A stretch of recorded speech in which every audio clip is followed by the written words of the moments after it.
City cable. నేటి ముఖ్యాంశాలు. మోడీ ప్రధానిగా 12 సంవత్సరాల పాలనపై వివిధ వర్గాలతో చర్చించిన ఎంపీ కొండా విశ్వేశ్వరరెడ్డి. యాలల జెడ్పీహెచ్ఎస్ ఉన్నత పాఠశాలలో బాత్రూంలను శుభ్రం చేసిన చెవెళ్ల ఎంపీ కొండా విశ్వేశ్వరరెడ్డి. ప్రభుత్వ పాఠశాలల్లోనే నాణ్యమైన విద్య, ప్రధానోపాధ్యాయులు నాగప్ప. ప్రైవేటు పాఠశాలల్లో అధిక ఫీజుల దోపిడీని అరికట్టండి, ప్రజా సంఘాల డిమాండ్. సిటీ కేబుల్ వార్తలకు స్వాగతం. వార్తలు చదువుతున్నది మఠం నిరంజన్. ప్రధానిగా నరేంద్ర మోడీ 12 సంవత్సరాలుగా చేసిన పలు అభివృద్ధి కార్యక్రమాలపై వివిధ సంఘాలు, వివిధ వర్గాల నాయకులతో, మేధావులతో ఎంపీ కొండా విశ్వేశ్వరరెడ్డి చర్చించారు. సోమవారం తాండూరు పట్టణంలోని హంసా గ్రాండ్లో ఏర్పాటు చేసిన సమావేశంలో ఎంపీ కొండా విశ్వేశ్వరరెడ్డి మాట్లాడుతూ గత 12 సంవత్సరాలలో అనేక అభివృద్ధి పనులు చేశారని తెలిపారు. అంతర్జాతీయ వేదికపై భారతదేశ కీర్తి ప్రతిష్ట మునుపెన్నడూ లేని విధంగా పెరిగాయని తెలిపారు. గ్రామీణ ఆర్థిక వ్యవస్థల్లో విప్లవాత్మకమైన మార్పులు వచ్చాయని, వ్యవసాయం, గ్రామీణాభివృద్ధి రంగాలపై మోడీ ప్రభుత్వం ప్రత్యేక దృష్టి సాధించిందని ఎంపీ కొండా విశ్వేశ్వరరెడ్డి తెలిపారు. గ్రామీణ ఆర్థిక వ్యవస్థ పటిష్టతకు మోడీ ఎంతో కృషి చేశారని, అందుకే నిత్యావసర వస్తువుల వినియోగం పెరిగిందని అన్నారు. ఈ చర్చా కార్యక్రమంలో స్థానిక మేధావులు, వివిధ రంగాల ప్రతినిధులు, బీజేపీ రాష్ట్ర కార్యవర్గ సభ్యులు ఉప్పరి రమేష్, కర్ణం ప్రహ్లాదరావు, తాండూరు పట్టణ బీజేపీ అధ్యక్షులు నాగారం మల్లేశం, కౌన్సిలర్ శ్రీకాంత్ రెడ్డి, వివిధ కళాశాలల అధ్యాపకులు, వ్యాపారస్తులు తదితరులు పాల్గొన్నారు. చేసినాము. అయితే వాళ్ళు ఇంతకుముందు ఇది ఇడిచిపెట్టి బయటకు పోతందుకు వెనక ముందు అయ్యిండ్రు. ఇప్పుడు వాళ్ళు కూడా తయారైండ్రు. కానీ ఆ 300 ఎకరాలు గడ్డి మొలుస్తుంది, చెట్లు మొలుస్తున్నాయి, డెవలప్ కాలేదు. అయితే శ్రీధర్ బాబు గారు వచ్చినప్పుడు నేను ప్రత్యేకంగా చెప్పిన, పోయిన సంవత్సరం వాళ్ళు చేస్తా అన్నారు. అది గిట్లా చేస్తే ఈ పొల్యూషన్ తక్కువైతుంది. ఎందుకంటే ఇంకోటి ఏంటంటే ఈ పొల్యూషన్ తీసుకొని అక్కడ, ఇది ఎక్కడ ఉంది, అది జింగుర్తి దగ్గర. అంటే తాండూరు పొల్యూషన్ తీసుకొని జింగుర్తి పొల్యూషన్ చేయము. ఒక్కరొక్కరు ఈ ట్రీట్మెంట్ ప్లాంట్ పెడితే సాధ్యం కాదు, పడతలు పడదు. మొత్తం 300 ఎకరాలకు 300 ఇండస్ట్రీస్ ఎన్నున్నాయన్నా అన్నిటికీ ఒకటే పెడితే అది సాధ్యమవుతుంది. అది డీలే ఉన్నది. దీనికి ఈ సమస్యకు పరిష్కారం అదొకటే. ఇక్కడి నుంచి మొత్తం తీసుకొచ్చి జింగుర్తిలో పెట్టాలి. అక్కడ ట్రీట్మెంట్ ప్లాంట్ తోటి అయితే పోతుంది. ఇది యాక్చువల్లీ వాస్తవంగా 1 year లోపల సాధ్యం అవుతుంది. కానీ మన ప్రభుత్వము, ధనిక రాష్ట్రము దివాలా తీసింది. పాతనే చేసిండా, కొత్తనే చేసిండా, ఈ ప్రభుత్వమా, కేసీఆర్, రేవంత్ రెడ్డి, లేకపోతే మేము చేసినాం, అది పక్కకు పెడదాం. వాస్తవంగా ఈ ధనిక రాష్ట్రం దివాలా చేసింది. పైసలు లేనందువల్ల ఇది డీలే అవుతుంది. కానీ దీని వెంట నేను పట్టిన అప్పుడు, నేను ఓడిపోయినప్పుడు, ఇప్పుడు మళ్ళీ గెలిచినప్పుడు కూడా దీని వెంట నాకు అవగాహన ఉన్నది. ఇది మీరు కూడా అందరూ ప్రెషర్ పెట్టాలి. ప్రభుత్వం ప్రెషర్ పెడితేనే పనిచేస్తుంది. నేను ఒక ఉత్తరం రాస్తే ఒక ప్రెషర్ ఉంటుంది. మీరు అందరూ ఉత్తరం రాసినా అది కూడా ప్రెషర్ ఉంటుంది. మీరు మాట్లాడింది అయితే పొల్యూషన్, నాకు తాండూరు గురించి తెలుసు. ఎన్నోసార్లు వచ్చినా, 100 సార్లు వచ్చిండొచ్చు ఇప్పటివరకు తాండూరులో. అండ్ తాండూరు, ప్రత్యేకంగా తాండూరు టౌన్లో మీరు పొల్యూషన్ అని అనుకుంటే ఆ బండలో పొడి వల్ల వస్తుంది. అది ఎండాకాలము, వానకాలంలో తక్కువ ఉంటుంది, చలికాలంలో బాగా ఎక్కువ ఉంటుంది. అయితే నేను మొట్టమొదటి ఎంపీ ఉన్నప్పుడు కూడా దీని మీద ఏమైనా చేయాలని ఇంటి పడితే అప్పుడు ఇవన్నింటినీ కూడా బయటికి పంపించాలి. నచ్చదో కొంతమంది. అయితే 320 ఎకరాలు అక్కడ కేటాయించారు. దానికి ఒక ప్రాజెక్ట్ ప్రపోజల్ కూడా పెట్టించారు. అయితే ఇంకోటి Indian institute of cement concrete centre వాళ్ళతో కూడా మాట్లాడాను. ఈ పొడి ఏదైతుందో పొడితో కూడా సిమెంట్ తయారవుతుంది. ఇవన్నీ కూడా వాళ్ళకి చేసినాము. అయితే ల్యాండ్ కేటాయించింది కానీ దాన్ని డెవలప్ చేయలేదు. అది డెవలప్ చేస్తే ఈ స్టోన్ మర్చెంట్ అసోసియేషన్ ఇద్దరు, సుధాకర్ గారు, ఇంకా తను ఇంకో ముస్లిం జెంటిల్మెన్, వాళ్ళిద్దరిది కూడా చర్చలు చేసినాము. అయితే వాళ్ళు ఇంతకుముందు ఇది ఇడిచిపెట్టి బయటకు పోతందుకు వెనక ముందు అయ్యిండ్రు. ఇప్పుడు వాళ్ళు కూడా తయారైండ్రు. కానీ ఆ 300 ఎకరాలు గడ్డి మొలుస్తుంది, చెట్లు మొలుస్తున్నాయి, డెవలప్ కాలేదు. అయితే శ్రీధర్ బాబు గారు వచ్చినప్పుడు నేను ప్రత్యేకంగా చెప్పిన, పోయిన సంవత్సరం వాళ్ళు చేస్తా అన్నారు. అది గిట్లా చేస్తే ఈ పొల్యూషన్ తక్కువైతుంది. ఎందుకంటే ఇంకోటి ఏంటంటే ఈ పొల్యూషన్ తీసుకొని అక్కడ, ఇది ఎక్కడ ఉంది, అది జింగుర్తి దగ్గర. అంటే తాండూరు పొల్యూషన్ తీసుకొని జింగుర్తి పొల్యూషన్ చేయము. ఒక్కరొక్కరు ఈ ట్రీట్మెంట్ ప్లాంట్ పెడితే సాధ్యం కాదు, పడతలు పడదు. మొత్తం 300 ఎకరాలకు 300 ఇండస్ట్రీస్ ఎన్ని ఉన్నాయన్నా అన్నిటికీ ఒకటే పెడితే అది సాధ్యమవుతుంది. అది డీలే ఉన్నది. దీనికి ఈ సమస్యకు పరిష్కారం అదొకటే. ఇక్కడి నుంచి మొత్తం తీసుకొచ్చి జింగుర్తిలో పెట్టాలి. అక్కడ ట్రీట్మెంట్ ప్లాంట్ తోటి అయితే పోతుంది. ఇది యాక్చువల్లీ వాస్తవంగా 1 year లోపల సాధ్యం అవుతుంది. కానీ మన ప్రభుత్వము ధనిక రాష్ట్రము దివాలా తీసింది. పాతనే చేసిండా కొత్తనే చేసిండా, ఈ ప్రభుత్వమా కేసీఆర్ రేవంత్ రెడ్డి లేకపోతే మేము చేసినా అది పక్కకు పెడదాం. వాస్తవంగా ఈ ధనిక రాష్ట్రం దివాలా చేసింది. పైసలు లేనందువల్ల ఇది డీలే అవుతుంది. కానీ దీని ఏంటో నేను పట్టిన అప్పుడు నేను ఓడిపోయినప్పుడు ఇప్పుడు మళ్ళీ గెలిచినప్పుడు కూడా దీని ఏంటో నాకు అవగాహన ఉన్నది. ఇది మీరు కూడా అందరూ ప్రెషర్ పెట్టాలి. ప్రభుత్వం ప్రెషర్ పెడితేనే పనిచేస్తుంది. నేను ఒక ఉత్తరం రాస్తే ఒక ప్రెషర్ ఉంటుంది. మీరు అందరూ ఉత్తరం రాసినా అది కూడా ప్రెషర్ ఉంటుంది. పెట్టుకొని 10 లక్షలు పెట్టుకొని పోయేటోళ్ళు పోతారు. దాన్ని కంట్రోల్ చేయని అవసరం లేదు. ప్రభుత్వ పాఠశాలను మంచికి చేయి. మంచికి తెస్తే ప్రైవేట్ స్కూల్ అవసరం ఉండదు. అదే స్కూల్ ఫీజు అది ప్రైవేట్ బిజినెస్. అండ్ ఇది కూడా చెప్తారు. దీని మీద లోతుగా పోదాం, ఇంకొంచెం లోతుగా. మన తెలంగాణ ప్రభుత్వము 25,000 కోట్ల బడ్జెట్, 25, 21, 22,000 కోట్ల బడ్జెట్. వాళ్ళు స్కూళ్ళు నడుపుతందుకు, స్కూళ్ళు కడతందుకు కాదు, అది వేరే. స్కూళ్ళు నడుపుతందుకు, స్కూళ్ళు మెయింటైన్ చేసేందుకు భూమి వాళ్ళకి ఫ్రీ, అంతే కదా. నేను ప్రైవేట్ స్కూల్ బిజినెస్ లేను, కానీ నేనే ఉండదలుచుకున్నాను. నేను భూమి కొనాలి, నేను ఇంట్రెస్ట్ పే చేయాలి. ప్రభుత్వానికి ఇంట్రెస్ట్ ఉందో లేదో వాళ్ళకి ట్యాక్స్ వస్తూనే ఉంటుంది. అయితే నేను స్కూల్ నడపాలి, ఇంత ప్రాఫిట్ చేసుకోవాలి. అయితే నేను ఎందుకు పెట్టవద్దు? కట్టేటోళ్ళు ఉంటే 10 లక్షలు కూడా పెడతా. ఇది నా సొంత అభిప్రాయం. అఫ్కోర్స్ నేను ఇట్లా బయట మీరని చెప్తున్నా, కానీ బయట చెప్తే నాకు ఓట్లే రావు. నేను అందరు ప్రభుత్వాలు నేరం ఎవరి మీద, క్రైమ్ ఎవరి మీద? మన చిన్న పిల్లల మీద చేస్తున్నాం. మన దగ్గరనే ఏ దేశంలో ఉండదు, ఎదిగిన దేశంలో ఉండదు. అమెరికా, నార్వేలు అక్కడ ఉండదు, సోమాలియా, ఇథియోపియాలు ఉండదు. ఏంటంటే మనం చిన్న ఉన్నప్పటి సంది మన పిల్లలను విభజిస్తున్నారు. మీరు అన్నిట్లా ధనవంతుల పిల్లలు, మీరు ధనం కొంచెం తక్కువ ఉన్నోళ్ళు, మీరు అప్పర్ మిడిల్ క్లాసు, మీరు మిడిల్ క్లాసు, మీరు లోవర్లు, మీరు పేదోళ్ళు, మీరు అతి పేదోళ్ళను. అంటే 7 కేటగిరీల స్కూళ్ళు తయారు చేసినాం, అంతే కదా. అంటే మన పిల్లలకు సమాజంతో కలిసే నేర్చుకునే అవకాశం పొడగొట్టినాం. ధనవంతుల పిల్లలతోటే పెరుగుతారు. వాళ్ళ ఎడ్యుకేషన్ వెళ్ళే వాళ్ళకు డాన్స్లు, కరాటేలు, కంప్యూటర్లు, రోబోటిక్స్ నేర్పుతారు. ఇప్పుడే నేను వచ్చేది ఏంటంటే, ఈరోజు ఎందుకు వచ్చిందంటే ఇది మొట్టమొదటి రోజు స్కూళ్ళు మొదలవుతున్నాయి, అందుకే తాండూరుకి వచ్చిన.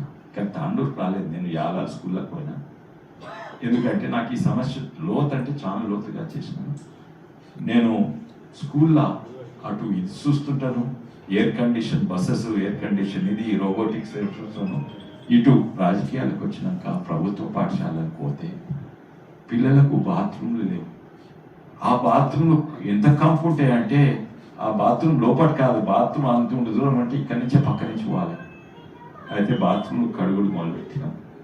దాదాపు 500 గ్రామాలకు పోయి డైలీ కడుగుతాం. ఈరోజు మొట్టమొదటి మొదలు.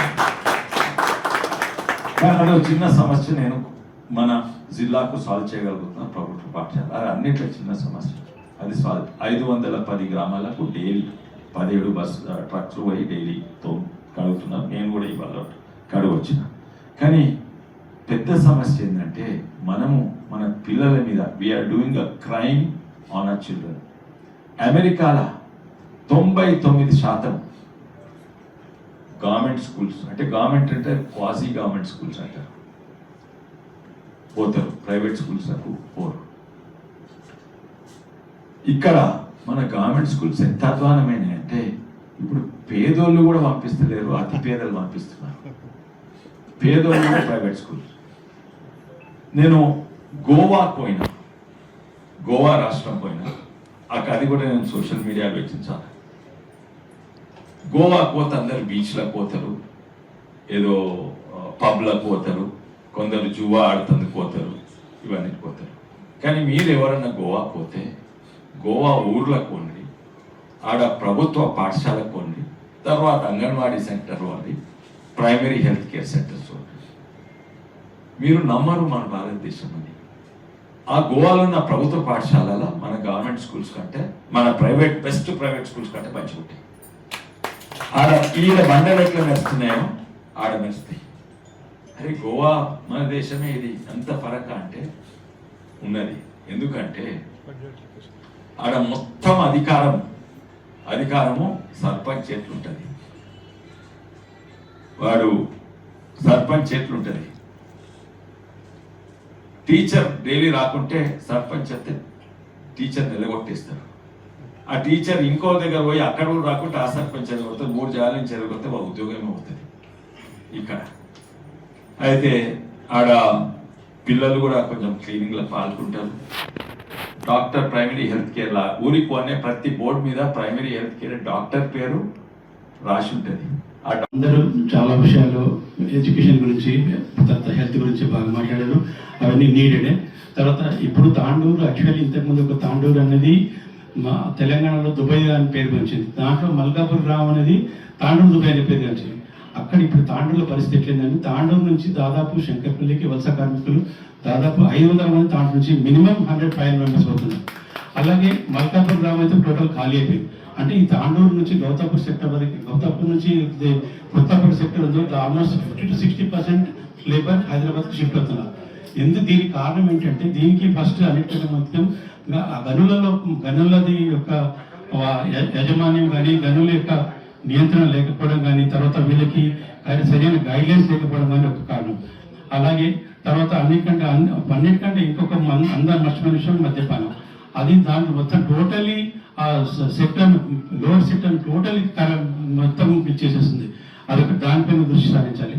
నెక్స్ట్ ఇంకొక రెండు విషయాలు ఇక్కడ అందరు రాసిన పాత్రగా డిఫరెంట్గా మాట్లాడతాను. దాంట్లో ఒక శ్రీనివాచార్య గారు ఒకటి చెప్పారు. దాంట్లో తాండూరుకు ఎస్పెషల్లీ మన్నెగూడ నుంచి గుల్బర్గా వరకు ఒకటి నేషనల్ హైవే ఒక కనెక్టివిటీ చేస్తే డెఫినెట్గా మనం బాంబేకు, హైదరాబాద్ టు బాంబే రోడ్ అనేది చాలా తగ్గిపోతుంది. దాదాపు 100-150 కిలోమీటర్ తగ్గిపోతుంది. ఎట్లా తగ్గుతుందంటే, మన్నెగూడ నుంచి వయా లక్ష్మీనారాయణపూర్ నుంచి డైరెక్ట్ చేయడం వెళ్ళిపోతుంది. అదొకటి చేస్తే, నేను ఆల్మోస్ట్ 15 years నుంచి అందరూ రాజకీయ నేను చెప్తున్నాను, దాని గురించి ఎవరు శ్రద్ధ చూపించట్లేదు.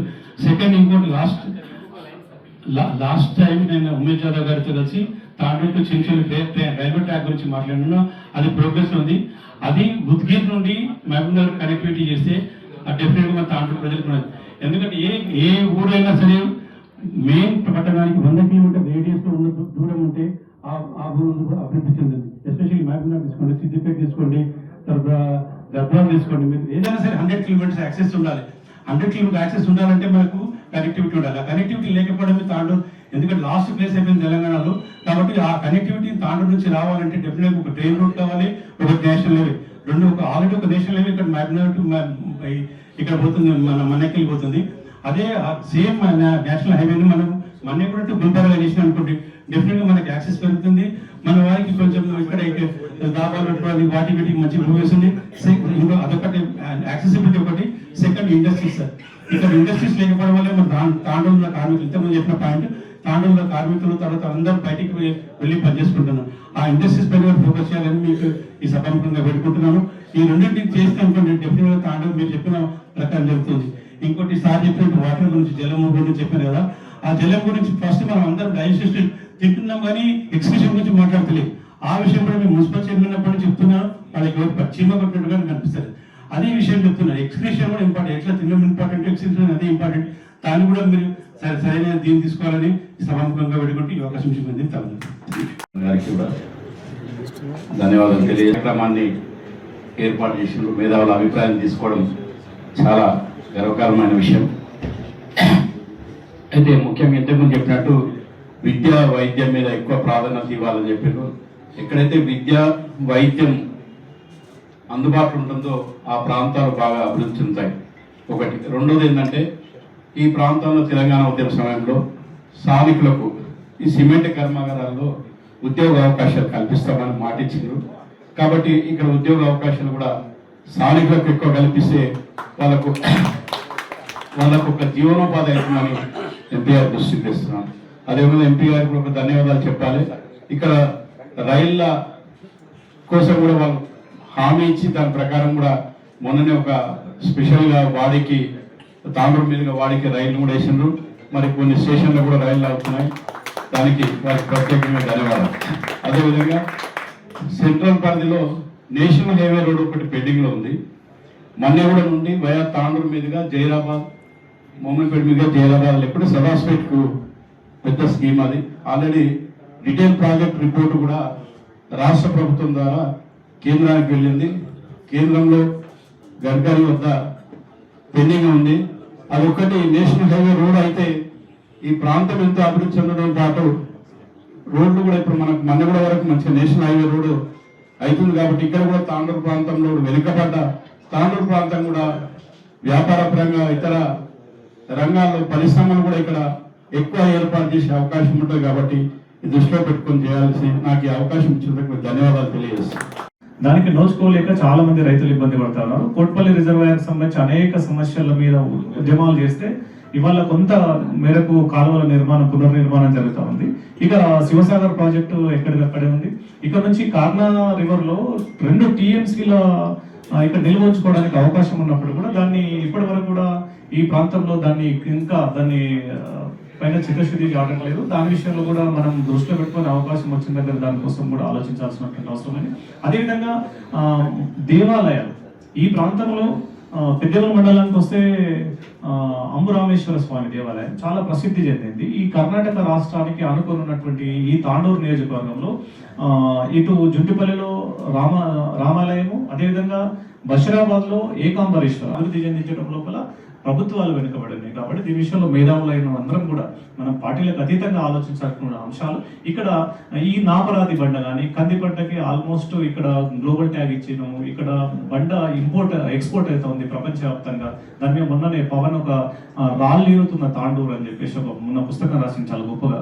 అయితే ఈ తాండూరు యొక్క ఉనికిని చాటాల్సినటువంటి అన్ని సాహిత్య పరంగా, రాజకీయ పరంగా అనేక రకాలుగా, అంటే చాలా ఇంతకుముందు మినీ దుబాయ్గా తాండూరు మైగ్రేట్ అయ్యి కొన్ని వందల వేల కుటుంబాలు ఇక్కడ వచ్చి జీవనం సాగిస్తున్న సందర్భంలో ఈ యొక్క తాండూరు ఉనికి కోల్పోతా ఉంది. తాండూరు యొక్క ఎగ్జిస్టెన్స్ ని, తాండూరు యొక్క ప్రాముఖ్యతని బయటికి ఎలివేట్ చేయాల్సినంత ఎలివేట్ కావట్లేదు. కాబట్టి దీని మీద అందరము మేధవ మదనం చేసేలా దీన్ని ఖచ్చితంగా రాబో రోజుల్లో మన తాండూరు అభివృద్ధి కోసం మనందరం కూడా పాటుపడాలని చెప్పేసి తెలియజేస్తూ మీరు యొక్క అందించినటువంటి అమూల్యమైనటువంటి సందేశాలకు సమాచారానికి మీకు అందరూ కూడా ప్రత్యేకమైనటువంటి ధన్యవాదాలు తెలియజేస్తూ యాలల జడ్పీహెచ్ఎస్ పాఠశాలలో ఎంపీ కొండా విశ్వేశ్వరరెడ్డి బాత్రూంలను శుభ్రం చేశారు. తెలంగాణ వ్యాప్తంగా నేటి నుండి పాఠశాలలు ప్రారంభం కావడంతో విద్యార్థులకు మంచి టాయిలెట్స్ అందుబాటులో ఉండాలని, దానికి తన వంతుగా గత 10 సంవత్సరాల నుండి ప్రభుత్వ పాఠశాలల్లో జస్టిస్ కొండా మాధవరెడ్డి JKMR ఫౌండేషన్ ఆధ్వర్యంలో స్వచ్ఛ ట్రాక్ ప్రాజెక్టు పేరుతో ప్రభుత్వ పాఠశాలల్లో బాత్రూములు శుభ్రంగా ఉండే విధంగా కృషి చేస్తున్నామని, ఒక్క ట్రాక్ తో 30 పాఠశాలల్లో మొదలైన తమ కార్యక్రమం ప్రస్తుతం 17 ట్రక్కులతో 510 ప్రభుత్వ పాఠశాలల్లో ప్రతిరోజు విద్యార్థుల కోసం మరుగుదొడ్లను శుభ్రంగా ఉంచుతున్నామని తెలిపారు. యాలల జడ్పీహెచ్ఎస్ KGBV పాఠశాలల్లో ఎంపీ నిధులతో త్రాగునీటి కోసం బోర్లను వేశామని తెలిపారు. ఈ కార్యక్రమంలో యాలల మండల విద్యాధికారి, MRO, MPDO, ప్రధాన ఉపాధ్యాయులు, సిబ్బంది, విద్యార్థులు, స్థానిక నాయకులతో కలిసి మాట్లాడారు. అనంతరం బాలికల హాస్టల్ను, వంటశాలలను పరిశీలించారు. విద్యార్థులు ఆరోగ్యంగా ఉండాలని, మంచిగా చదువుకోవాలని, పాఠశాల అభివృద్ధి కోసం తాను బాధ్యతగా చేయవలసిన పనులన్నీ చేస్తానని కొండా విశ్వేశ్వరరెడ్డి తెలిపారు.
మీరు ఆరోగ్యంగా ఉండాలి, అది మొట్టమొదటి బాధ్యత.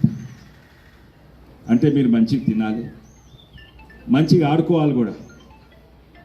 మీ హెల్త్ ఆరోగ్యం మంచిగా ఉండాలి, అది మీ బాధ్యత.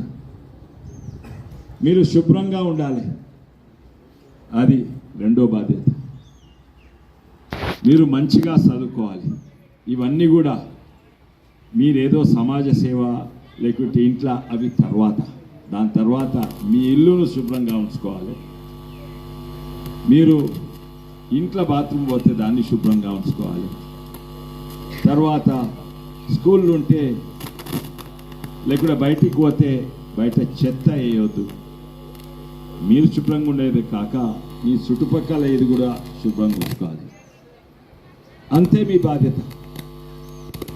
మోడీ గారు అనేది ఏంటంటే డెమోగ్రాఫిక్ డివిడెండ్ అంటారు. అంటే మన దేశంలో చిన్నపిల్లలు చాలా ఉన్నారు, అదే మన దేశానికి బలం.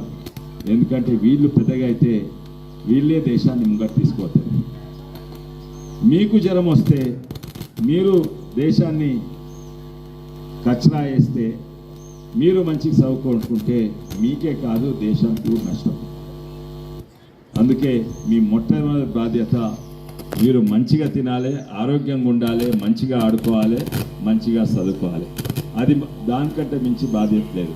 రెండో బాధ్యతనే వేరే. కానీ కొన్ని బాధ్యతలు నాకు కూడా బాధ్యతలు ఉంటాయి, కొన్ని అల్కా చేయగలుగుతా, కొన్ని కష్టమైపోతాయి. ప్రభుత్వానికి కూడా బాధ్యతలు ఉంటాయి, ప్రభుత్వం కూడా కొన్ని అల్కా చేయగలుగుతుంది, కొన్ని చేసేందుకు కష్టం. ప్రభుత్వము రోడ్లు వేసేందుకు అల్కగా, కానీ ఆ రోడ్లను మెయింటైన్ చేసేందుకు కష్టం. ప్రభుత్వము స్కూళ్ళు కట్టిస్తుంది, కానీ స్కూళ్ళని మెయింటెనెన్స్ చేసేందుకు కష్టం కొంచెం. ప్రభుత్వం బాత్రూమ్లు కట్టిస్తుంది, కానీ బాత్రూమ్లు మెయింటైన్ చేసేందుకు కొంచెం కష్టం. అందుకే ప్రభుత్వానికి మనం మద్దతు ఇవ్వాలి. ఏ ప్రభుత్వం, రాజకీయాలు పక్కకు పెట్టి ఏ ప్రభుత్వం ఉన్నా కూడా, ఏ నాయకుడు ఉన్నా కూడా ప్రభుత్వానికి ఏది కష్టమవుతుందో, ఏది సులభం కాదో దాంట్లో మనం మద్దతు ఇవ్వాలి. అందుకే ఈ కార్యక్రమం మొదలుపెట్టినాము. మొట్టమొదటి మా ఊరు నుంచి ఇప్పుడు 510 ఊర్లు పోతాయి. ఇప్పుడు 16-17 బండ్లు, ఇటువంటివి 17 బండ్లు నడుస్తున్నాయి. 510 గ్రామాల కంటే ఎక్కువ పోతున్నాయి. కానీ మన దేశంలో ఎన్నో విధానంగా ముందుకు పోయినాం. మన ఆలోచన పద్ధతి, మన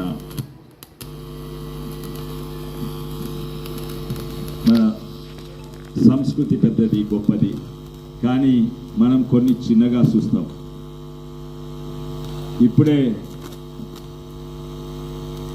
పెద్దలు చెప్పింది ఏంటంటే ఇంట్లో కూడా బాత్రూమ్ కడుక్కోవాలి.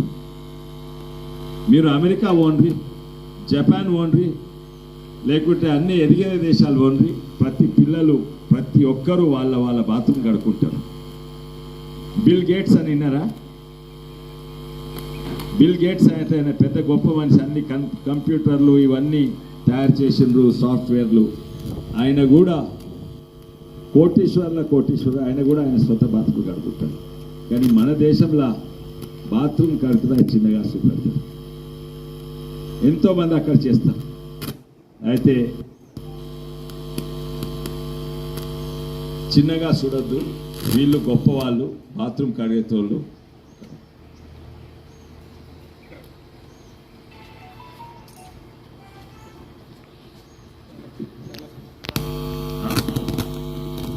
లాలప్ప, నాకు ఇక్కడ యాలాల్ మండల ఎంతోమంది మీద గౌరవం, లాలప్ప మీద కూడా గౌరవం. ఎందుకంటే లాలప్ప రోజు ట్రక్ నడుపుకుంటా మంచిగా డ్రెస్ అయ్యి బాత్రూమ్ కూడా కడుగుతాడు. దాంట్లో ఎవరు కూడా చిన్నగా చూడవద్దు. ప్రధానమంత్రి గారు దీన్ని చూస్తే ప్రధానమంత్రి గారు కూడా ఇట్లా శభాషం ఇస్తారు. ప్రధానమంత్రి గారు కూడా. అయితే ఎంతోమంది ఎన్నో పనులు చేస్తారు, కానీ మనకు దేశానికి లాభమయ్యే పనులు అందరు గమనిస్తూ ఉంటారు. ప్రధానమంత్రి గారు మొట్టమొదలు ఆయన ప్రధానమంత్రి అయినప్పుడు అందరు ప్రధానమంత్రులు చీఫ్ మినిస్టర్లు ఏమి గొప్ప గొప్ప పనులు చేస్తున్నాము, ఇన్ని వేల కోట్లు ఇన్ని లక్షల కోట్లు కట్టి రోడ్లు వేస్తున్నాము, ఇరిగేషన్ ప్రాజెక్ట్ తెస్తున్నాం అంటే మన ప్రధానమంత్రి ఒక చిన్న మాట చెప్పింది, బాత్రూమ్ కట్టిస్తాను. గత 10 ఏళ్ళల్లా యావత్ భారతదేశము మన సమాజంలో మార్పు తెచ్చిండు, మన వాడే భాషలలో కూడా మార్పు తెచ్చిండు. మీకు యాదికుండొచ్చు, మీరు ఇంకా ప్రభుత్వ పాఠశాలల్లోనే నాణ్యమైన విద్య ఉంటుందని ప్రధానోపాధ్యాయులు నాగప్ప తెలిపారు. తెలంగాణ వ్యాప్తంగా ప్రభుత్వ పాఠశాలలు నేడు ప్రారంభం కావడంతో ఏర్పాటు చేసిన సమావేశంలో ప్రధానోపాధ్యాయులు నాగప్ప మాట్లాడుతూ ప్రభుత్వ పాఠశాలల్లో చదువుకునే విద్యార్థులకు ఫీజు లేకుండా ఉచిత యూనిఫామ్స్, అల్పాహారం, నోట్ పుస్తకాలను ప్రభుత్వం అందజేస్తున్నదని తెలిపారు. ఈ కార్యక్రమానికి ముఖ్య అతిథిగా హాజరైన మండల విద్యాధికారి ఇందుప్రియ మాట్లాడుతూ ప్రభుత్వం విద్యార్థుల కోసం అన్ని రకాల సౌకర్యాలు కల్పిస్తున్నదని, అందుకే ప్రతి ఒక్కరూ ప్రభుత్వ పాఠశాలల్లో తమ పిల్లలను చదివించాలని గ్రామస్తులకు సూచించారు. ఈ కార్యక్రమంలో విద్యార్థులు, విద్యార్థుల తల్లిదండ్రులు, ఉపాధ్యాయులు తదితరులు పాల్గొన్నారు. పొలం దగ్గర ఉన్నారో అక్కడికి వెళ్ళి సర్పంచ్ గారు ప్రత్యేకమైన చొరవ తీసుకొని వాళ్ళందరినీ ఒక దాదాపు 100 మందిని ఒక దగ్గర గ్యాదర్ చేసి ఇక్కడ చాలా హ్యాపీగా ఉన్నారు. అవునా, ఇన్ని రోజుల తర్వాత స్కూల్ చేశారు, మీ ఫ్రెండ్స్ కలిసారు, మళ్ళీ స్కూల్ కనబడ్డది, టీచర్స్ కనబడుతున్నారు కదా. మీరు రాగానే మీకు కంపాస్ బాక్స్ వచ్చింది, టెక్స్ట్ బుక్స్ వస్తాయి, నోట్ బుక్స్ ఇస్తారు. అవును కదా, ఇవన్నీ ఎందుకు ఇస్తారు? ఏమైతే చదువుకుంటే ఎందుకు చదువుకోవాలి?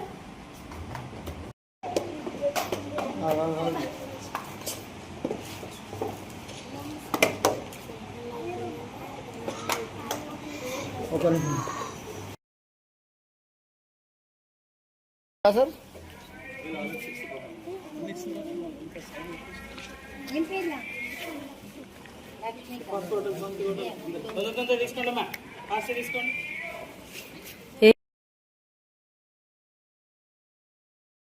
మన ఈ జిల్లాలోనే మన వికారాబాద్ జిల్లాకి చెందిన వాళ్ళు ఇప్పుడు యాసిన్ సార్ ఉన్నారు ఒకరు ఇక్కడ, ఆయన ఎస్సీఆర్టీలో పనిచేస్తున్నారు. అంటే కంట్రిబ్యూషన్ చేస్తున్నాం, వాళ్ళకు ఉన్న టాలెంట్ని పైకి అవకాశం వచ్చినప్పుడు పైకి పంపిస్తున్నాం. వాళ్ళు వచ్చి ఏం చేస్తారు, మన పిల్లలకు ఇప్పుడు చెప్పాడు సార్ ఒక పాట, మామిడి పండు మా బ్యాంకు మామిడి పండు అని. అంటే సులభంగా వాళ్ళ టాలెంట్ బుక్స్ అని అందరికీ సాధ్యం కాదు, ఓపిక కూడా కావాలి. నేను ఓతా చేస్తాను ధైర్యం కావాలి. కొంతమంది ఉంటారు మన మండలంలో ఇటువంటి ఒకే వైపున పాజిటివ్నెస్ దొరికినప్పుడు ఆటోమేటిక్గా మన మండలం తప్పకుండా ఉపాధ్యాయులు అంతా ఒకే వైపు వచ్చినప్పుడు ఇట్లా ఒకరొకరిని మోటివేట్ చేసుకుంటా, ఇక్కడ తక్కువ ఉంటే అడ్జస్ట్ చేసుకుంటా, అందరూ కలిసికట్టుగా పనిచేస్తే మండలం జిల్లాలోనే కాదు రాష్ట్రంలో మంచి పేరు తెచ్చుకునే అవకాశం. కాబట్టి మా ఉపాధ్యాయ బృందానికి అదేవిధంగా కాంప్లెక్స్ హెచ్ఎంస్, జిహెచ్ఎంస్ అందరం ఏదైనా విషయం ఉంటే విధానంగా ఉంటే కలిసికట్టుగా ఈ పాలనాపరమైనటువంటి ఇవి కూడా వస్తూ ఉంటాయి. ఎందుకంటే ఒక పాఠశాలలో టీచర్ లేకుండా ఉంటారు, తప్పకుండా అన్నింటినీ అదేవిధంగా మనం కలిసికట్టుగా విద్యాభ్యాసం అందించాలంటే ఉపాధ్యాయులు, సమాజము అందరం కలిసినప్పుడు విజేతలు ముఖ్యంగా మా రిపోర్టర్ సూచనలో పూర్తి భాగస్వామ్యం బయలుదేరుతుంది. ఎందుకంటే ఏదైనా పాజిటివ్ థింకింగ్ చేసినప్పుడు సమాజానికి మేలు జరిగే అవకాశం ఉంది. కాబట్టి ఈ ఇక్కడ ఓలేమాల ఆఫీసు యొక్క ప్రాథమిక ప్రైమరీ పాఠశాల ఇక్కడ నవంగి పాఠశాలలో వీళ్ళ స్కూల్ లాస్ట్ ఇయర్ స్టార్ట్ అయింది. మొన్న ₹1,00,000 మెటీరియల్ వచ్చింది కదా, 1,50,000 గవర్నమెంట్ కాబట్టి పేరెంట్స్ మీ సపోర్ట్ చాలా చిన్నపిల్లలకు ఇప్పుడు 12:30 వరకు ఉంటుంది కదా. ప్రైవేట్ స్కూల్కి పంపించినా పొద్దుగాల మధ్యాహ్నం ఇస్తాం, చిన్నపిల్లలకు నర్సరీ వాళ్ళకి స్కూల్ తెచ్చుకుంటాం. పిల్లలు కాబట్టి వాళ్ళ విధంగా కోఆపరేట్ చేయండి. ఇక్కడ ఓల్డ్ ఎంఆర్ఓ ఆఫీస్ స్టాఫ్ అందరినీ కూడా లాస్ట్ ఇయర్ ఏదైనా పెట్టండి, ఒక టీఎల్ఎం మేళా పెట్టండి, ఒక ప్రోగ్రామ్ పెట్టండి, వీళ్ళ యొక్క కాంట్రిబ్యూషన్ కానీ వాళ్ళు ఎంతో నిష్ణాతులు. వీళ్ళగా మేము ఇంగ్లీష్లో మాట్లాడి కూడా రాదు, మేము మాట్లాడబోతాం కానీ ఇంకా నిష్ణాతులు అన్నమాట. చాలా చక్కటి ఉపాధ్యాయ బృందం ఉంది మా సాజిదా బేగం మేడం నేతృత్వంలో. ఆమె ఆధ్వర్యంలో మేము కూడా అందరికీ సపోర్ట్ చేస్తాం. మన సీనియర్ టీచర్లు అయినటువంటి అందరూ కూడా మన వంతు మనం ప్రయత్నం చేస్తూ లీడర్స్ ఎవరైనా ముందుకు వస్తున్నారు అంటే మన మండలంలో ఉన్న మిగతా అందరు ఉపాధ్యాయులకు ఏదైనా చిన్న చిన్న అంశాలలో వేరే మాట్లాడుతుంటారు. వాటిని తగ్గించి మనం పాజిటివ్గా వ్యవస్థకు ఏ విధంగా మేలు చేయగలుగుతాం ఏదైనా ఉంటే చర్చించుకొని ఈ విషయం ఒకటి జరిగింది అంటే దాని ఏదో కారణమై ఉండాలి. ఏం చేసినాము కావాలని ఎవరికి ఆఫీసు ప్రీ ప్రైమరీ పాఠశాలలో ఒకటి మేడం గారు వాళ్ళ స్టాఫ్ ఎంతో ప్రీ ప్లాన్డ్గా పేరెంట్స్ని మోటివేట్ చేసి ప్రీ ప్లాన్ అంటే మాకు శాంక్షన్ అయింది అన్న వెంటనే ఆమె రంగంలోకి దిగి స్టాఫ్తో మీటింగ్ పెట్టుకొని రకరకాలుగా ప్రయత్నాలు చేసి ఇటువంటి గొప్ప సమావేశాన్ని మమ్మల్ని ఆహ్వానించేందుకు వారికి ధన్యవాదాలు చెప్తూ ఈ కార్యక్రమంలో పాల్గొంటున్న కాంప్లెక్స్ హెచ్ఎం షరీఫ్ సార్ గారు, తర్వాత ఏపీసీ చైర్మన్ విజయలక్ష్మి గారు, మా సోదరి సజితా మేడం గారు, మన మండలానికి స్టేట్ లెవెల్లో ప్రయత్నిస్తున్నటువంటి మా సోదర సమానులు, చిన్న పిల్లల సమానులు మోహిత్ సార్ మరియు మధు. మనకు ప్రభుత్వ పథకాలు ప్రభుత్వము ఏం చేసినా ప్రజల మేలుకోరి, పిల్లల మేలుకోరి, రైతుల మేలుకోరి, ఉపాధ్యాయుల మేలుకోరి ఏదో ఒక రకంగా ప్రభుత్వం తన ప్రజల్ని అభివృద్ధి చేయాలనుకుంటుంది, తన భవిష్యత్తును నిర్మించాలనుకుంటుంది. దాని భవిష్యత్తు ఎవరంటే పిల్లలే. దేశ భవిష్యత్తు, మన ఇంటి భవిష్యత్తు అయినా ఎవరుంటారు? మన పిల్లలే. మన ఇంటికి మన పిల్లలు నెక్స్ట్ భవిష్యత్తు కావాలంటే ఎంత మంచిగా చదవాలి, బాగుండాలి, వాడు డిసిప్లిన్ ఉండాలని ఎట్లా కోరుకుంటామో ఆయా స్థాయిల్లో అంటే ఒక కుటుంబంలో ఒక పెద్దగా మన పిల్లల్ని ఎట్లా డెవలప్ చేయాలనుకుంటామో ఒక్కొక్క స్థాయిలో ఒక్కో రకంగా ఒక స్కూల్ అడ్మినిస్ట్రేషన్ మేడం ఉండదు. నా స్కూల్ వరకు నా పిల్లలు, నా స్టాఫ్ బాగుండాలి, నా పిల్లలకి ఇంకా చేయాలనుకుంటాను. వ్యవసాయం సార్ కాంప్లెక్స్ హెచ్ఎం ఉన్నారు. నా కాంప్లెక్స్ పరిధిలో ఉన్నటువంటి ప్రతి పాఠశాలలో ప్రతి పిల్లాడు బాగుండాలి, ప్రతి టీచర్ ఉండాలి, స్కూల్ పిల్లలు లేకుండా టీచర్ లేకుండా స్కూల్ ఉండాలి, ఒకవేళ లిమిట్ చేయాలి. ఈ విధంగా అంటే తన పరిధిలో ఏం చేయాలి పిల్లల కొరకు అనేది ఆలోచిస్తూనే ఉంటాం. మండల పరిధిలో నేను కాంప్లెక్స్ హెచ్ఎంస్తో కలుపుకొని జిహెచ్ఎంస్ ఉన్నారు, అందరినీ కలుపుకొని హై స్కూల్లో ఏం చేయాలి, ప్రీ ప్రైమరీలో ఏం చేయాలి, ప్రైమరీలో ఏం చేయాలి అటు ఇటు జరుగుతుంది. ఈ విధంగా ప్రతి పాఠశాలలో కూడా బ్రేక్ఫాస్ట్కి కూడా ఒక టీచర్ ఇన్ఛార్జ్గా ఇచ్చి తర్వాత ఎంజిఎం వాళ్ళతో సిసిలతో సర్వే చేయించడం, ఆ పాత్రలు శుభ్రం చేసి మళ్ళీ నెక్స్ట్ డే వాళ్ళు హాట్ వాటర్లో మళ్ళీ ఈరోజు ఇక్కడనే వెళ్ళిపోయింది అనుకుంటాం. క్లీన్ చేసి పెట్టుకుంటే నెక్స్ట్ డే వాళ్ళు అవి ఇచ్చి ఇవి తీసుకెళ్తాం. రిటర్న్ వస్తున్నాడా? కాబట్టి హాస్పిటల్లో మంచిగా వాళ్ళు చేస్తాం. అది ప్లేట్స్ గ్లాసులు విద్యార్థులకు తెచ్చుకోమన్నారు. ఎవరి ప్లేట్ వాళ్ళు పాలు ఉంటాయి, ఒక రోజు రాగి జావా ఉంటుంది. ముఖ్యంగా ఆ గర్ల్ చైల్డ్ అబ్బాయిలు ఏదైతే ఉన్నారో వాళ్ళకు ఈ ఐరన్ డెఫిషియన్సీ చాలా ఉంటుంది.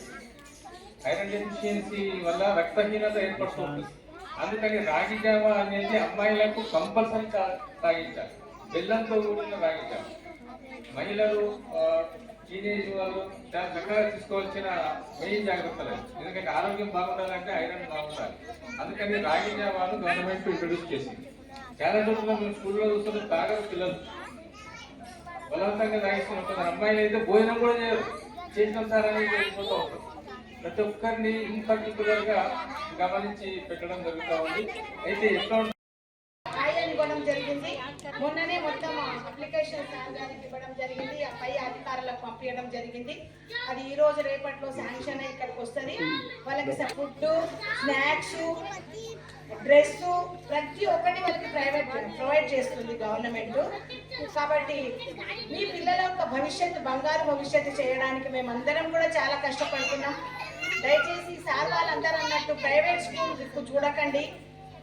మాలో చెప్పే సత్తా ఉంది, మాలో ఉన్న లోపాలను చెప్పండి. ఈ విధంగా చెప్పి ఈ విధంగా చెప్పలేదు. తర్వాత మీటింగ్స్కి చాలా సంఖ్యలో వస్తారు సార్ మా దగ్గర టీచర్స్. మెసేజ్ పెట్టంగానే చాలా వస్తారు. ఈ రోజు కూడా పిలవంగానే ఎంతమంది అసలు ఈ మీటింగ్కు రావడం అనేది చాలా సంతోషంగా భావిస్తున్నా. మీ అందరికీ కూడా నేను చాలా సాధారణంగా మిమ్మల్ని అభినందిస్తున్నా. మీ పిల్లల కోసం టైం కేటాయించి మా దగ్గరకు వచ్చిర్రు. అయితే మేము కూడా వచ్చింది అని సంతోషపడకుండా దాన్ని సార్థకం చేయడానికి, వాళ్ళకు మంచి విద్య నేర్పడానికి, వాళ్ళను మన ఆత్మహత్య వాళ్ళే వచ్చేటప్పుడు పోయేటప్పుడు వాళ్ళని చూడాలన్నారు. దాన్ని కూడా పాటించి పిల్లలకి ఇబ్బంది కాకుండా చూసుకునే బాధ్యత మేము తీసుకుంటున్నాం. మా స్టాఫ్ నేను తీసుకుంటున్నాం. నాకు పోలిస్తాం మేము. అదేవిధంగా ఇద్దరిని పిలవడంలో ప్రత్యేకత ఏంటి అంటే ప్రీ ప్రైమరీకి బుక్స్ కూడా ప్రింట్ అయినాయి. ఆ బుక్స్ రాయడం లోపల వీళ్ళ యొక్క పాత్ర మచిలీబాద్ తరఫు నుంచి స్టేట్ లెవెల్లో వెళ్ళి ఒకసారి క్లాప్ ఇవ్వండి. స్టేట్ లెవెల్లో వెళ్ళి వాళ్ళు మన బుక్స్ ప్రిపేర్ అయ్యే దాంట్లో తెలుగు భాషకి తెలుగుని మధు గారు, ఇంగ్లీష్కి మోహిత్ గారు అక్కడ వాళ్ళ కాంట్రిబ్యూషన్ ఇచ్చారు. కాబట్టి వాళ్ళు మన మండలం నుంచి వెళ్ళడం మన ఎంఈఓ గారికి, కాంగ్రెస్ హెచ్ఎం సార్ గారికి కూడా చాలా గర్వకారణం. మాకు కూడా చాలా గర్వకారణంగా భావిస్తున్నాం. ఎక్కువ టైం తీసుకోవడం ఎంత చాలా అయ్యింది. అందరికీ మరొక్కసారి పెద్దలకు, పేరెంట్స్కి అందరికీ కూడా మరొకసారి ధన్యవాదాలు తెలియజేస్తూ మీరు పిల్లలను పంపండి. మీ ఇంటి పక్కన ఉన్న వాళ్ళని కూడా ప్రైవేట్ స్కూల్కు పంపకుండా మా స్కూల్కు పంపమని మీరు ఒకసారి ఫ్రెండ్గా వాళ్ళకి చెప్పండి. మనం స్ట్రెంత్ పెంచుదాం. చదువు చెప్పే బాధ్యత మాది. మాకు మంచి ఎంఈఓ సార్ కాంప్లెక్స్ మాకు సపోర్ట్గా ఉన్నారు. బ్రేక్ఫాస్ట్ కూడా వచ్చింది. ఈరోజు మన పిల్లలు తిన్నారు. ఒకరోజు ఇడ్లీ, ఒకరోజు బోండా, ఒకరోజు పూరి, ఒకరోజు ఉప్మా. ఈ విధంగా ప్రతిరోజు ఒక ఐటమ్ పంపిస్తుంది గవర్నమెంట్. తర్వాత ఒక కిట్ కూడా ఇచ్చేటట్టు స్టూడెంట్స్ కిట్ అని కూడా ఇచ్చే ఉంది. ఇంకా ముందర ఇస్తారో తెలియదు. నోట్ బుక్స్, తర్వాత రాసే కాపీలు కూడా ఇవ్వడం జరిగింది. కాబట్టి దయచేసి అందరూ కూడా ప్రైవేట్ స్కూల్స్ దిక్కు చూడకుండా గవర్నమెంట్ స్కూల్లో పిల్లలకు అడ్మిషన్ చెప్పడానికి మీరు ఎప్పటికీ ముందుకు రావాలి. మీ పక్కన ఉన్న వాళ్ళకు కూడా మీరు సజెషన్ ఇవ్వాలి, సలహా ఇవ్వాలని చెప్పి కోరుకుంటూ ప్రైవేటు పాఠశాలల్లో, కళాశాలల్లో అధిక ఫీజుల దోపిడీని అరికట్టాలని ప్రజా సంఘాల నాయకులు డిమాండ్ చేశారు. సోమవారం తాండూరు పట్టణంలో ప్రజా సంఘాల ఆధ్వర్యంలో నిర్వహించిన సమావేశంలో ప్రజా సంఘాల నియోజకవర్గ కన్వీనర్ శ్రీనివాస్ మాట్లాడుతూ కాంగ్రెస్ ప్రభుత్వం ప్రజాపాలన అని చెప్తూనే బీద ప్రజల నుండి అత్యధికంగా ప్రైవేటు పాఠశాలలు, ప్రైవేటు కాలేజీలను అత్యధికంగా ప్రజల నుండి అధిక ఫీజులు దోపిడీ చేస్తున్నారని తెలిపారు. అధిక ఫీజుల దోపిడీని అరికట్టాలని, లేదంటే ఆందోళన కార్యక్రమాలు చేస్తామని హెచ్చరించారు. తాండూరు పట్టణంలోని ప్రైవేట్ పాఠశాలలు, ప్రైవేట్ కళాశాలల్లో అధిక ఫీజులు వసూలు చేస్తున్నా పై అధికారులు పట్టించుకోవడం లేదని అన్నారు. ఈ కార్యక్రమంలో చంద్రయ్య, మహేందర్, అబ్దుల్ వాహబ్, సాదిక్, సురేష్, బలరాం, రాజు తదితరులు పాల్గొన్నారు. ఇతర రాష్ట్రాలలో ఫీజు ఫిక్స్డ్ ఎంత తీసుకోవాలని చెప్పి ప్రభుత్వాలు నిర్ణయించి దానికి అదనంగా తీసుకుంటే చర్యలు తీసుకుంటామని చెప్పి ఇప్పటికే తమిళనాడు ప్రభుత్వం ప్రకటించింది. మళ్ళీ మన రాష్ట్రంలో, మన జిల్లాలో విపరీతంగా ఈరోజు ప్రైవేట్ స్కూళ్ళల్లో విచ్చలవిడిగా ఫీజుల పేరుతోని, పుస్తకాల పేరుతోని, యూనిఫామ్ పేరుతోని దోపిడీకి గురి చేస్తున్నటువంటి పరిస్థితి ఉంది. మళ్ళీ ఇప్పటికైనా సామాన్య ప్రజలు, పేద ప్రజలు, కార్మికులు, కర్షకులు, మళ్ళీ మధ్యతరగతి ప్రజలు అందరికీ గమనించుకోవాలి. మళ్ళీ ఈరోజు కాంగ్రెస్ ప్రభుత్వం ప్రజాపాలన అని చెప్తుంది. మళ్ళీ విద్య, వైద్యం ఈరోజు పెద్ద ఎత్తున ఖరీదైపోయినాయి. మళ్ళీ పేదలకు అందరినీ దాక్షగా మారినటువంటి పరిస్థితి ఉంది. కాబట్టి ఈరోజు ఫీజుల నియంత్రణ చట్టం తీసుకురావాల్సినటువంటి అవసరం ఉంది. మళ్ళీ ఈరోజు ఏదైతే కాలేజీలలో, ప్రైవేట్ స్కూళ్ళల్లో విచ్చలవిడిగా ఈరోజు విద్యా హక్కు చట్టం వచ్చినప్పటికీ మళ్ళీ విచ్చలవిడిగా ఎలాంటి అనుమతులు లేకుండా విచ్చలవిడిగా ఈరోజు గ్రామీణ ప్రాంతాలలో, మళ్ళీ తాండూరు లాంటి పట్టణ ప్రాంతాలలో, మళ్ళీ వికారాబాద్ జిల్లాలోనే అత్యధికంగా ఈరోజు ప్రైవేటు బడులలో పేదలు చదువుకుందామని పోతే మళ్ళీ ఫీజుల పేరుతోని, యూనిఫామ్ పేరుతోని, పుస్తకాల పేరుతోని మళ్ళీ ప్రైవేట్ స్కూళ్ళకు చాలా ఇటుకి పర్మిషన్ లేకుండా గిట ఈరోజు అధికారులు చూసి చూడనట్లు వ్యవహరిస్తుండ్రు. మళ్ళీ ప్రభుత్వాలు గిట అటువంటి చూసి చూడనట్లు వ్యవహరించడం చాలా దుర్మార్గం. మళ్ళీ ఇప్పటికే చాలా పేపర్లలో, పత్రికలలో రాస్తున్నారు. మళ్ళీ చాలా ప్రైవేట్ స్కూళ్ళల్లో పర్మిషన్ లేకుండా ఈరోజు పుట్టగొడుగులాక రోజుకు ఒక స్కూలు ఓపెన్ చేస్తున్నటువంటి పరిస్థితి ఉంది. మళ్ళీ ఎంఈఓ అధికారులు కానీ, డిఓ అధికారులు కానీ, మళ్ళీ ప్రభుత్వం కానీ మొద్దు నిద్రలో ఉన్నటువంటి పరిస్థితి ఉంది. మళ్ళీ విచ్చలవిడిగా ప్రజల నుంచి, మళ్ళీ ఏదైతే పేరెంట్స్ నుంచి ఫీజులు వసూలు చేస్తున్నటువంటి పాఠశాలలపైన చర్య తీసుకోవాలి. ప్రైవేట్ పాఠశాలలపైన మళ్ళీ ప్రభుత్వ బడులని బాగు చేయాలంటే ప్రభుత్వ బడులను మూసేసేటట్లు కాంగ్రెస్ ప్రభుత్వం ఈరోజు మూసివేత కార్యక్రమం స్టార్ట్ చేసినటువంటి పరిస్థితి ఉంది. మళ్ళీ ఇది చాలా దుర్మార్గం. దీన్ని తీవ్రంగా ఖండిస్తున్నాం. మళ్ళీ ప్రజలందరికీ మేల్కోవాలి. ఈ యొక్క ప్రైవేట్ స్కూల్ కానీ, ప్రైవేట్ హాస్పిటళ్లలో విచ్చలవిడిగా ఫీజులు వసూలు చేస్తున్నటువంటి పరిస్థితి ఉంది. వాటిపైన ప్రభుత్వం చర్యలు తీసుకోవాలి. ఫీజు ఖచ్చితంగా నియంత్రణ చట్టం తీసుకురావాలని చెప్పి మేము అన్ని ప్రజా సంఘాలుగా డిమాండ్ చేస్తున్నాం. మళ్ళీ ఆ స్కూళ్ళల్లో పనిచేస్తున్నటువంటి టీచింగ్, నాన్ టీచింగ్ సిబ్బంది గిట సరైనటువంటి వేతనాలు ఇచ్చేటటువంటి పరిస్థితి లేదు. స్కూల్ యజమానులు ప్రైవేటు వాళ్ళు మళ్ళీ ఈరోజు వాళ్ళ శ్రమ దోపిడీ చేస్తున్నారు. మరి వారికి గిట్ట వేతనం ఇయ్యారు, కానీ మళ్ళీ పిల్లల పేరెంట్స్ నుంచి అయితే ప్రతి దాని పేరు మీద ఫీజులు వసూలు చేస్తున్నటువంటి పరిస్థితి ఉంది. అందుకోసం ఇక్కడ ఉన్నటువంటి ఎంఈఓ గారు చర్యలు తీసుకోవాలి, డిఓ గారు చర్యలు తీసుకోవాలి, కలెక్టర్ గారు చర్యలు తీసుకోవాలి. ప్రభుత్వం వీటన్నిటిపైన నియంత్రణ తీసుకురావాలని చెప్పి ప్రజా సంఘాల ఆధ్వర్యంలో డిమాండ్ చేస్తున్నాం. దీని మీద పెద్ద ఎత్తున ఆందోళన కార్యక్రమం నిర్వహిస్తామని చెప్పి హెచ్చరించడం జరుగుతుంది. తిరిగి వచ్చే బులెటిన్లో తాజా వార్తలతో మళ్ళీ కలుద్దాం. అంతవరకు సెలవు, నమస్కారం. మరిన్ని వార్తల కోసం ఛానల్ సబ్స్క్రైబ్ చేయండి, షేర్ చేయండి, లైక్ చేయండి, కామెంట్ చేయండి.